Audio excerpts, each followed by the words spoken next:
Tonight, we remember the 49 lives stolen in the city beautiful and reflect on the night that changed Orlando forever. He texted him, called him, and he's not answering the phone. A decade after the deadly attack inside Pulse nightclub, we look back at the horror, the heroism, and the healing that followed. Tonight, leaders across the country are calling this attack the single deadliest attack on American soil since 9/11. 10 years later, we revisit the moments of chaos that shook our community. They didn't think they were going to come home. And for the first time, we hear from the officer who was shot in the head and lived. I just felt the impact. Very surreal. As we remember those who never made it out. As we look to the future and ask why a memorial promised to families and survivors remains unfinished 10 years later. So to give them some comfort, I think it's critically important that we finish this memorial. And piece together what happened to the millions of dollars raised in the name of Pulse. Join us as Channel 9 remembers the 49.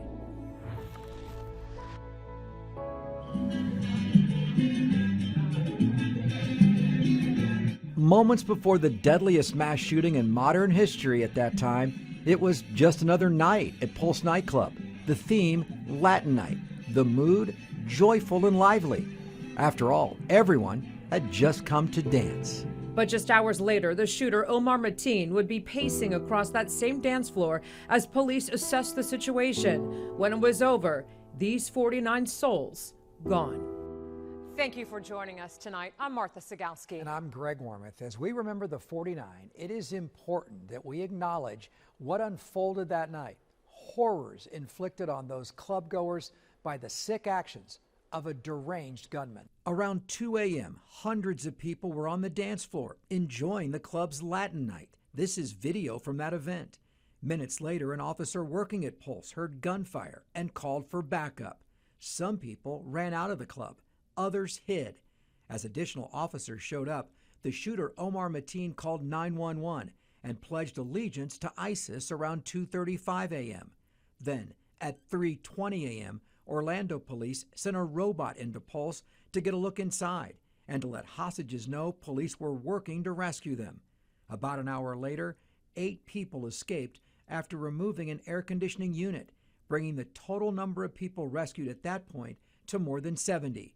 Then, at 5:15, officers killed Mateen during a shootout.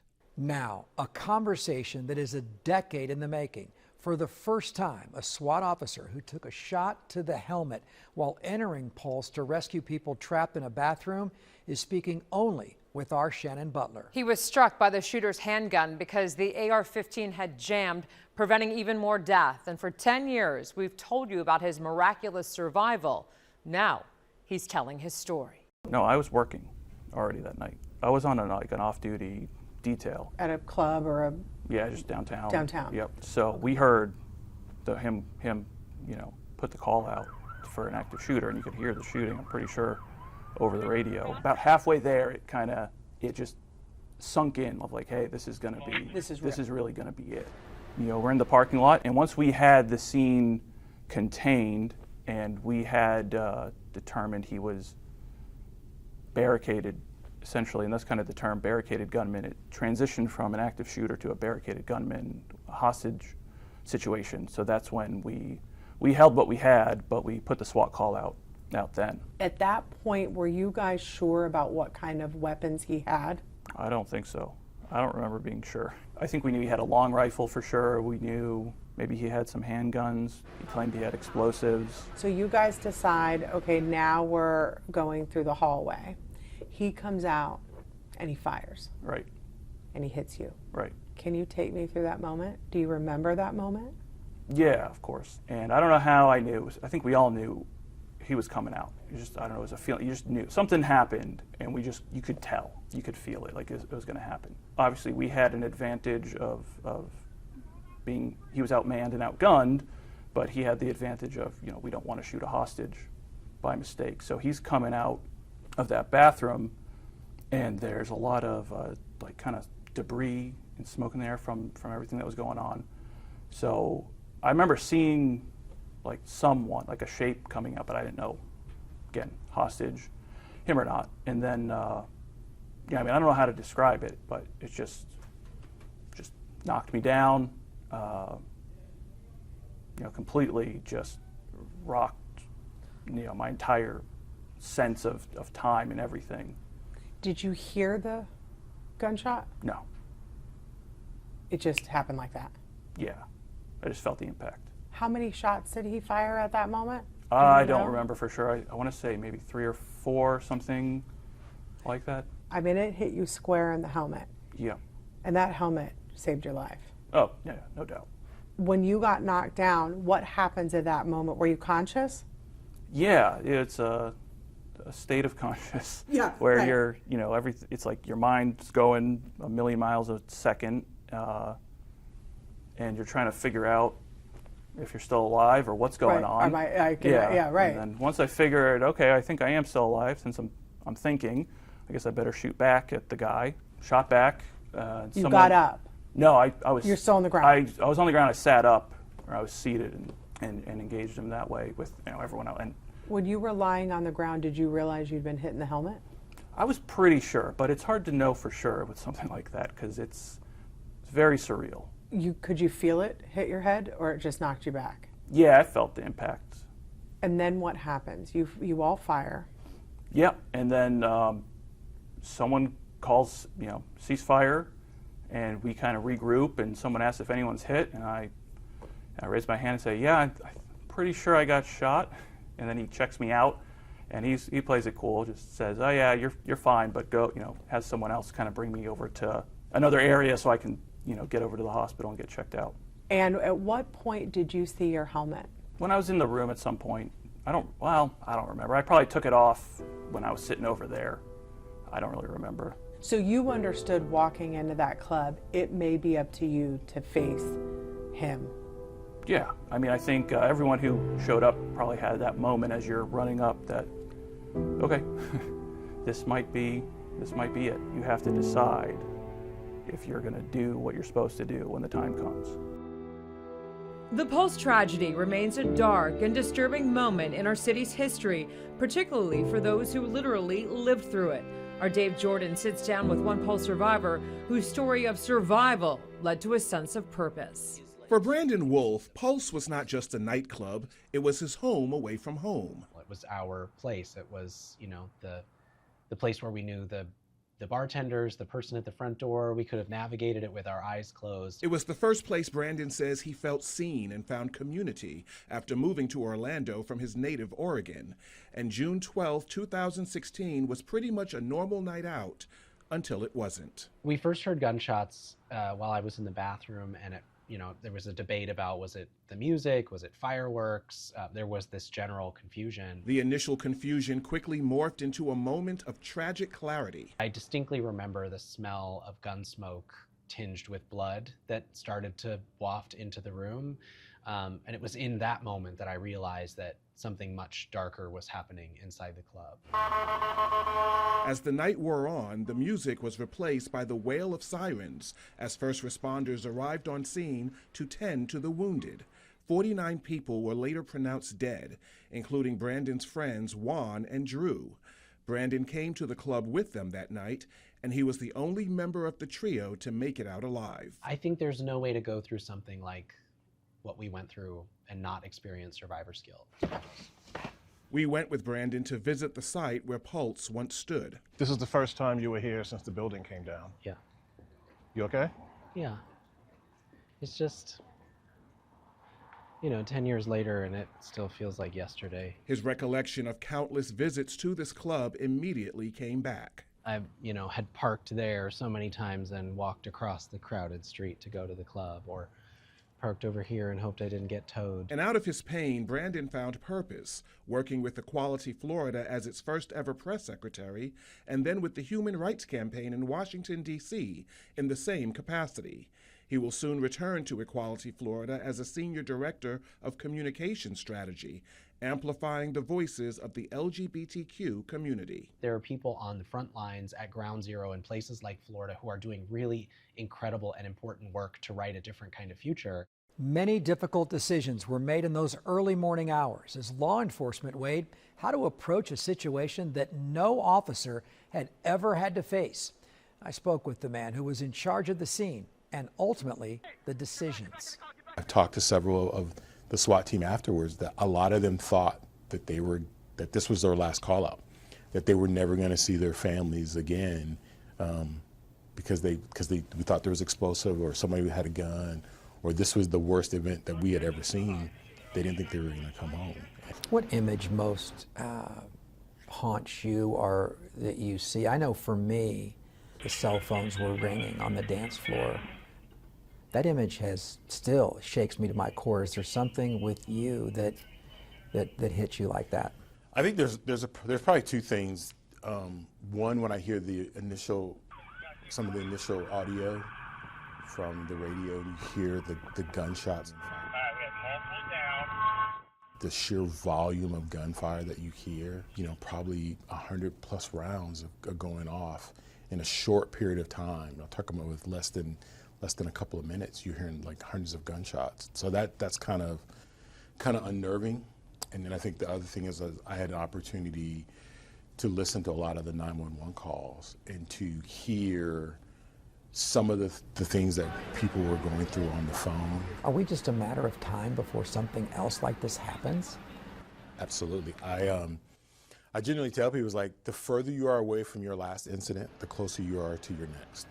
If you think that your area is not vulnerable, it can happen. Like, wherever there are people that congregate, unfortunately, the people like the killer that night, they look to prey on innocent people. No modern police department has ever faced what you faced that night. We saved a lot of people, but I also wish we would have saved a lot more. The man who did this to us cased several Orlando nightclubs and Disney Springs before targeting Pulse. He left behind a clear path of terror, but did not leave behind a clear message as to why.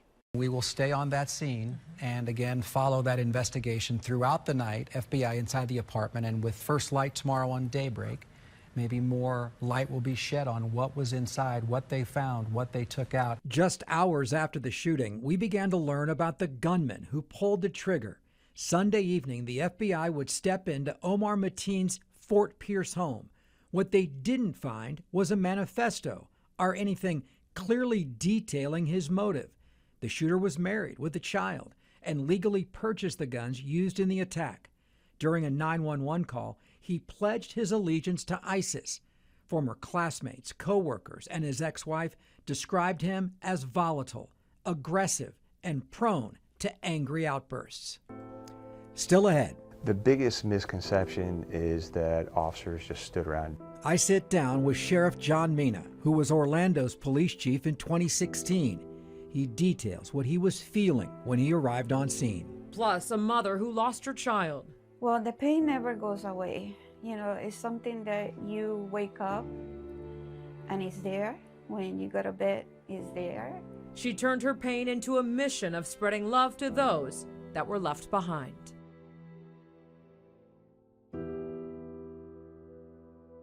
We texted him, called him, and he's not answering the phone. He's 32, he's a good kid, has a graduate degree in clinical psychology. How did you hear about this? How did you hear about what was going on? I just happened to get up to go to the bathroom at 3 o'clock, and I checked my phone real quick, and one of my son's friends who was in the club had posted, there's a shooting at the Pulse. I hope he's not one of the dead people that are left at the club. It would be 3 more days before Christine Leinonen learned her son Christopher never made it out of Pulse. Both Christopher and his boyfriend Juan Guerrero were killed inside. 10 years. That's how long families of the Pulse victims have carried this pain. We're hearing from those who are still grieving, still healing, and still fighting for change. One young woman, Amanda Alvear, was 25 when she was killed that night. Her mother has kept her daughter's memory alive in a very personal way. As Q McCrae shows us, it's a space that has become both a sanctuary and a source of strength. 10 years after losing her daughter Amanda at Pulse, Myra Alvear still feels the weight of the loss every single day. Amanda was 25, full of life, and had dreams of working in medicine. The pain never goes away. It's something that you wake up and it's there. When you go to bed, it's there. So you have to learn how to live with it. Myra's learned to live with it by keeping Amanda close. Amanda with Mercedes, funny. In her home, she's preserved her daughter's room, filled with photos, prom pictures, and countless rainbows, Amanda's favorite symbol. It gets me closer to her, gets me closer to her things, to her pictures, to her memories. It's part of me. It's what helped me heal. Now, Myra channels that grief into advocacy. She was in Washington, D.C. with a magazine honoring victims of gun violence, including Amanda, hoping to touch the hearts of lawmakers. I think Amanda's word was spread love, because that's what came into me when I was preparing for her funeral. It was just about spread love. You know, that's what we put on our t-shirts, love, not hate. A message Myra carries forward. In the hours after, the Orlando LGBTQ+ community gathered at the Parliament House, an iconic fixture and Orlando's oldest gay club that operated for over 50 years. I can tell you a lot of people, as they showed up this evening, were feeling fear. That's fear that perhaps the Parliament House could become the target for the same kind of violence that erupted at Pulse last night. So many here feel is the importance of keeping the Parliament House open through all this to give people a place to come, to feel safe, and to process everything that's happened. The visual is great. It brought me home. You know, I'm just, praying for my friends, but also thanking God, what if I was there too? The Parliament House went out of business during COVID, and today the site is an empty lot on Orange Blossom Trail. But the memories of a community coming together on this site to process tragedy remain. We officially have faces now to the story. People that are calling and texting each other, asking what's next, who's going to be next. It's very real. It's very real for everyone in Orlando, every community, obviously. But for the LGBT community, it is a bit more real because their friends, close friends, could be on that list. A week after, one of the largest candlelight vigils was held at Lake Eola. People talk about feeling safe and going somewhere where you do feel safe. And I can speak from experience. Pulse was that place. Tens of thousands of people gathering together a week after Pulse. My former co-anchor George Estevez, you were there, part of that vigil, leading the way and putting it together. Even seeing that video just gives me chills. Going back to that day, a week after it happened, with those tens of thousands of people around the lake. It started with a couple of college kids wanting to do something, and that just snowballed, and I got involved, and it was an honor to do something like that. Looking out at the sea of people. It was so powerful to see everyone. We're talking people in walkers, wheelchairs, families, strollers, not just members of the gay community or the Latin community, everyone. Everyone wanted to light a candle and just say, we got you, we're here, we're gonna figure this out. I don't know how, but we're gonna figure this out. Pulse is special for you. Yeah. You've been there. Yeah, I remember I worked here at Channel 9 when the club opened, and I remember going there with my friends, and regardless of who you went with, it was just about having a good time and dancing and taking a break, from life. And that night, they couldn't finish that break from life. And that affected everyone in this community, not just members of the gay community or Latin community, everyone. It's just a matter of never forgetting the 49 lives lost. My eyes get watery thinking about it. The families, the community who went through that.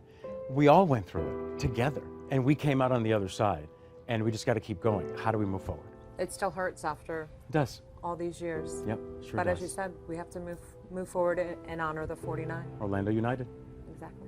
Still ahead, we're speaking to the attorney for the wife of the shooter. Why do you think you guys were so successful here? The government made a pretty concerted effort to hide the truth in this case. Plus, I didn't want to go to concerts, I didn't want to go to ball games. the impacts made on those who saved lives at Orlando Health that morning and how their response paved the future of trauma treatment. That early morning, it was not just law enforcement saving lives. The surgical team at the Orlando Regional Medical Center, just a half-mile away, was faced with 44 gunshot victims. I spoke to the trauma surgeon on duty that morning and how the tragedy changed his life and the way doctors deal with a mass casualty.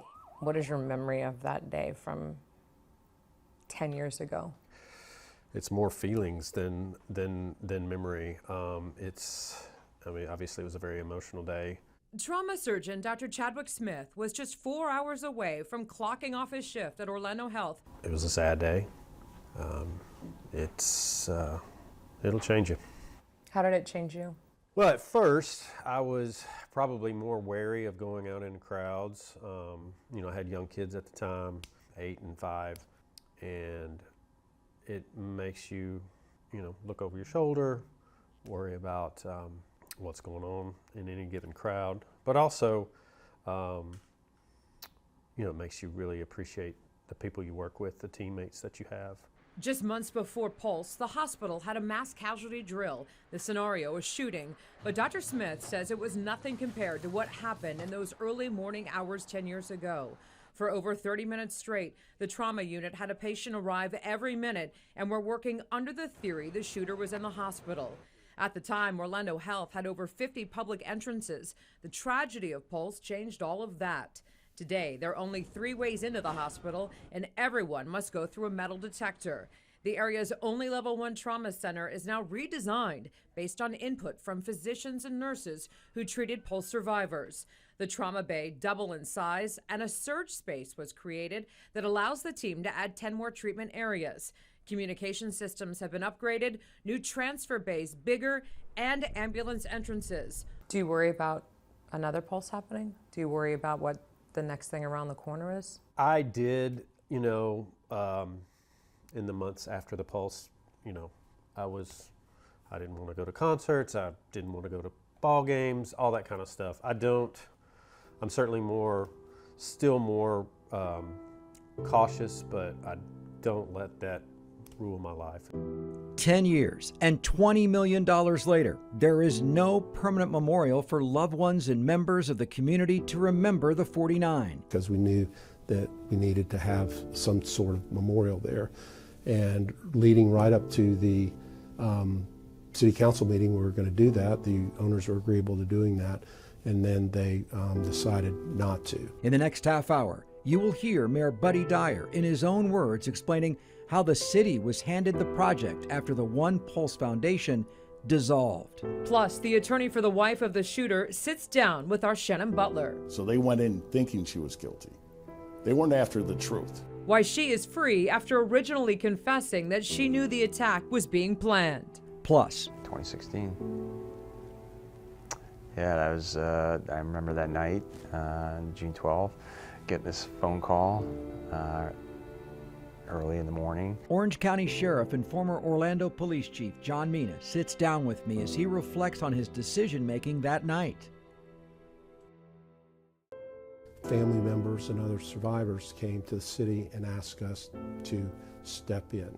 10 years later, a permanent memorial for the Pulse nightclub shooting victims does not exist yet. In his own words, Mayor Buddy Dyer explains the long and difficult process to build a permanent place to remember the 49. Plus, Sheriff John Mina joins us, who was the Orlando Police Chief in 2016. The biggest misconception is that officers just stood around and did nothing. The record he wants to set straight about the decision-making on that day. 10 years ago, former police chief John Mina was among the first to detail what unfolded inside that club that morning. We brought back that moment that he told us the shooter was dead, live on the air. Our SWAT officers exchanged gunfire with the suspect. The suspect is dead. He appeared to be carrying a rifle, an assault-type rifle, and a handgun. A decade later, I sat down with Sheriff Mina. I spent 28 years with the Orlando Police Department, the last 4 of those 28 years being the chief. There's one year that no doubt stands out. 2016. Yeah, that was, I remember that night, June 12th, getting this phone call. When you got there, what did you see? What was that feeling like? I know it was chaos, but what was that like arriving? Yeah, it was a little overwhelming. There were hundreds and hundreds of law enforcement vehicles. What's the one misconception about the response? The biggest misconception is that officers just stood around and did nothing. And, we fought that misconception from the very, very beginning, and it's absolutely not true. Like I said, the first officer engaged the suspect almost immediately. The the next group of officers that got there, put together a contact team, broke a window to get inside the club within 10 minutes and started looking for the suspect. And what a lot of people don't realize, and sometimes they forget, is those officers went into that club knowing that that round from that rifle would penetrate the body armor they were wearing. So they showed tremendous courage and tremendous bravery that night. It was an incredibly difficult situation for any law enforcement situation. You're talking about an active shooter situation that turned into a hostage situation, and that also had a nexus to terrorism and the threat of explosives. Whose call was that? How difficult was that call to make? It was an incredibly difficult call. So I met with my team. I met with my SWAT commander, who was Mark Canty at the time, and I was like, Mark, what is your plan? What are we going to do to save these people? We have to go in there. And he said that we were going to use the Orange County Sheriff's Office to do an explosive entry, and we were going to have our armored personnel carrier positioned back there. As soon as the explosive entry happened, we were going to go in there, kill the bad guy, and rescue the hostages. And that's not quite how it turned out. The explosive entry only partially worked, and we used that armored vehicle to basically ram holes into both bathrooms. And during that time, we were able to save dozens of hostages who were coming out of the south bathroom. The suspect emerged from one of those holes and opened fire on our SWAT team, and that's when our SWAT team returned fire, killing him. Are there any moments that you struggle with beyond your staff that you personally struggle with? It's hard to think about sometimes, and I am from time to time run into parents of victims. I ran into one this past weekend who thanked me and the Orlando Police Department. She gave me a big hug, and she said that this time of year is very, very hard for her.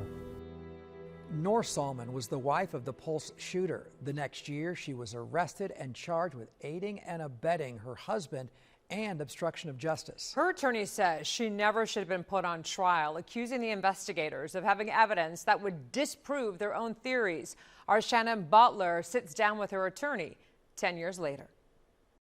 Noor Salman was the wife of the man that killed dozens of people inside this club in 2016. Investigators accuse the young mother of knowing and helping her husband in the days and weeks before the massacre. Do you believe the wife had something to do? Absolutely. You do? I am incredibly disappointed in the verdict, but it's the system of justice that we have here in the United States, and we have to respect that. But as the agent in charge of the office in Orlando of the FBI at the time, I would have never brought charges against her if I didn't believe them 100% wholeheartedly. But she isn't. She was acquitted by a jury in 2018. I met with her, and within 15 minutes, I knew she was innocent. I met Fritz Scheller 10 years ago at her trial, but we haven't spoken about the case since. Why do you think you guys were so successful here? The government made a pretty concerted effort to hide the truth in this case. And the Those jury, are pretty strong words for you to accuse the government of that. Oh, I'll say it, And I hope to God the FBI agents and the prosecutors who are involved in this case, when they go to their government retirement party and they get the sheet cake and the gift certificate to the Golden Corral, that they can stand up there and say, we're one of 3 cases that lost a terrorism case in the United States. Investigators said Salman confessed to not only knowing about the attack, but helping him case locations, including Pulse, to carry out his plan. They used the Reed technique on her. And the Reed technique is not designed to get to the truth. The Reed technique is designed to elicit a confession. And that's the technique they used on her for 14 hours. So they went in thinking she was guilty. They weren't after the truth. They wanted her to say that she knew that she was casing the Pulse with him. They had the forensics after the confession that showed that was not true. Evidence, he said, showed that she had never been to the Orlando club before, and that cell phone records showed that he just ended up there after driving around that night. The day of the event, he actually went to Disney Springs. And the forensics showed he went to Disney Springs, and there was a huge police presence there. And then he did a search that said Orlando downtown nightclubs. The Pulse was like the 4th or 5th nightclub. And the forensics, the evidence showed from the cell tower data that he was actually downtown Orlando circling the nightclubs. How is she doing now? You know, I think she's always going to be scarred. She went through a significant period of trauma. 10 years after the Pulse nightclub massacre devastated Orlando, the city is still working toward a permanent memorial honoring the 49 lives lost. Now, the path to get there has been difficult. In the months after the shooting, Orlando city leaders planned to buy the nightclub property and build a memorial. But that plan changed and the nightclub owner took over. For me, it wasn't about the real estate and an appraisal. It was about the emotion, what happened here. It clearly was not financial because she walked away from $2.25 million. The city offered the owner of Pulse more than the appraised value of $1.7 million, but before the deal was voted on by the city council. Why did you want to keep the property and not sell it? Just historically, the memorials that have been built in our country in 9/11 as well as in Oklahoma City were done by a task force. They were done by a foundation. In 2018, the One Pulse Foundation received $10 million from the Tourist Development Tax Fund. About a year later, the foundation bought a piece of property not far from the site of Pulse. It was not until 2023 that the property was sold to the city following the collapse of the One Pulse Foundation. No work had been started and no money left in the accounts. Now, Orlando Mayor Buddy Dyer is reflecting on the darkest day in the city's history. Anchor Darlene Jones sat down with him as he shares the long and sometimes painful fight to honor those lost. The public will respond in two fashions, either with fear or with hatred. We weren't going to be defined by this hate-filled act of a demented killer. We're going to be defined by our response. Part of that response became the One Orlando Fund, bringing in an expert who helped with similar efforts following the Boston Marathon bombings a year earlier. When did the conversation start, or were you a part of the conversations to maybe figure out a way to honor the victims with some sort of a memorial? First was people were wanting to make contributions to help. We ended up raising, we didn't ask for any money, the money just simply came in, a little over $30 million. So we engaged Ken Feinberg, who had helped out with Boston and New York, to help us figure out how to do that, because that's another thing we had never done, right? And we initially thought that whatever money we raised, we would give to the not-for-profits that help serve people.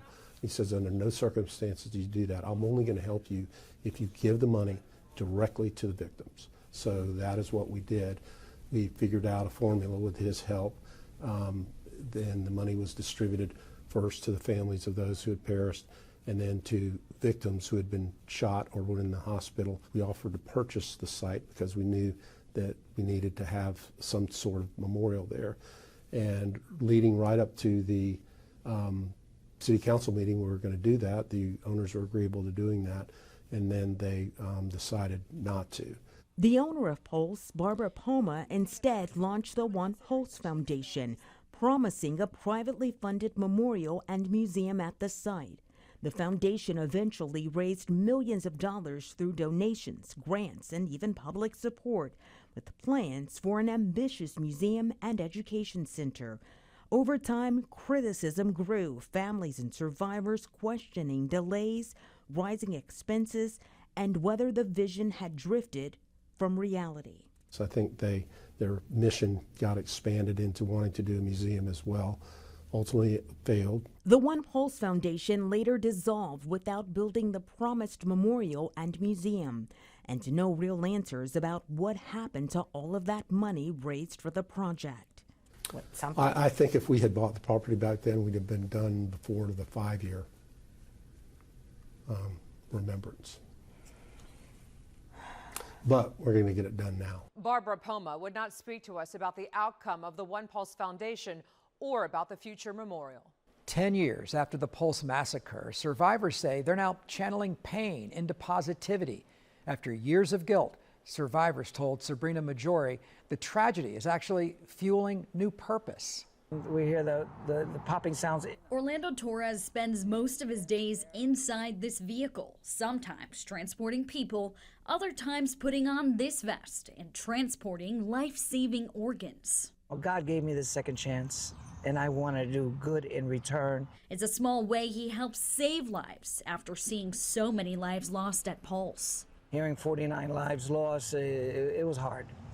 Just a lot to emotionally process. Yeah, it was. 10 years ago, Torres was a Pulse nightclub promoter. During the massacre, he spent close to 3 hours hiding in a bathroom before police cut holes through a wall and freed him and others. In my mind, we were in there for days, but in finding out it was like 3 hours. Tiara Parker was one of the other bathroom hostages. She was shot multiple times inside of a stall, and her 18-year-old cousin, Akira Murray, was the massacre's youngest victim. That girl saved my life that night. Murray was visiting Orlando with her family. She had plans to go to college and someday work for the FBI.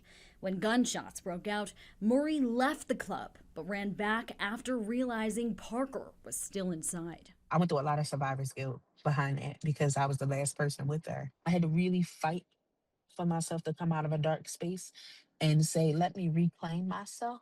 10 years later, she's devoted her life to helping other survivors of tragedy, working full-time in the nonprofit space, winning numerous awards, getting married, and welcoming her first child this year. Life does not stop because you experience a traumatic moment, but are you willing as a person, and I know it's so much easier said than done, but are you willing to say, am I going to fight to get out of this? What unfolded at Pulse weighs heavily to this day on Orlando's LGBTQ community. Even churches that had shunned the LGBTQ community welcoming us.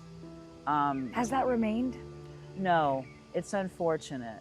That has not remained. What has changed since then, and what has stayed the same? 10 years later, the pain of the Pulse tragedy has not been forgotten, but neither has the unity that followed.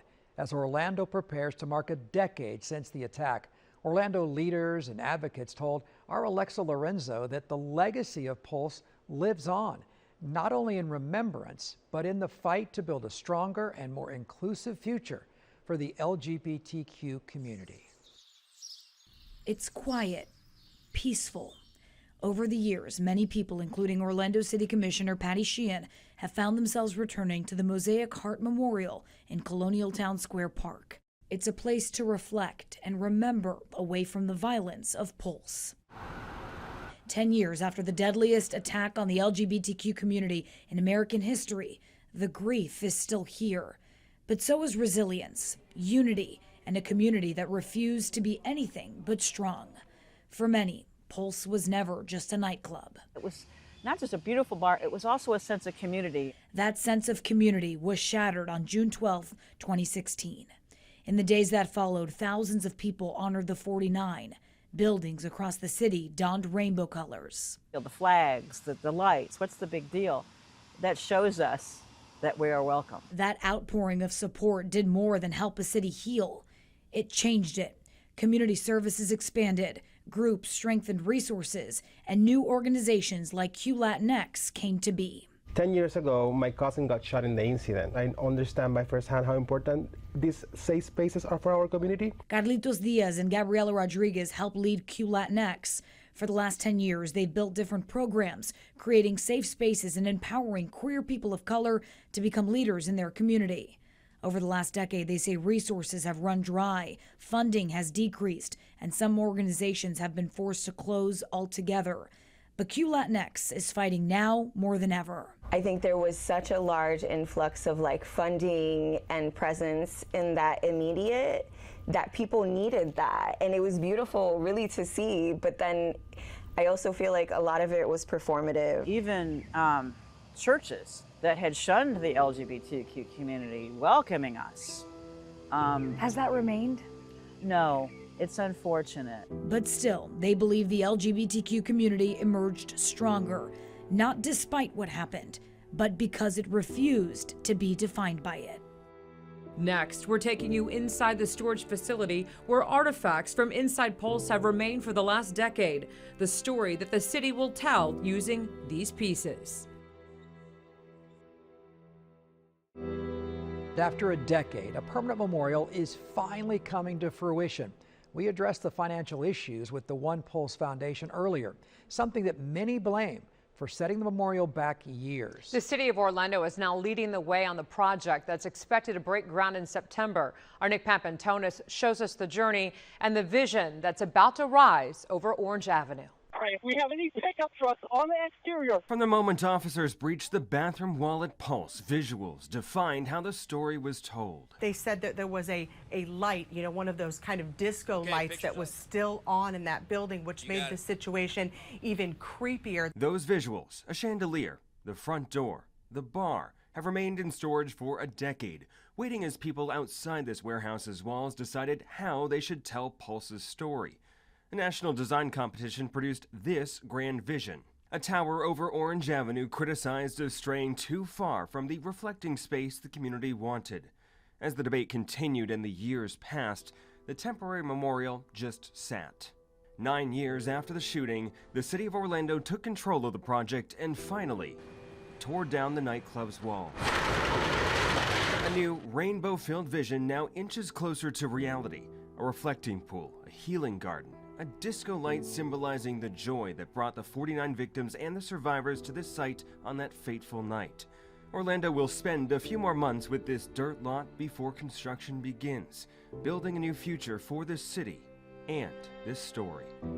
As we say goodbye, we want to honor every single person whose life was stolen that night. The names you're about to see are more than just letters on a screen, real people whose lives meant something. Good night.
you.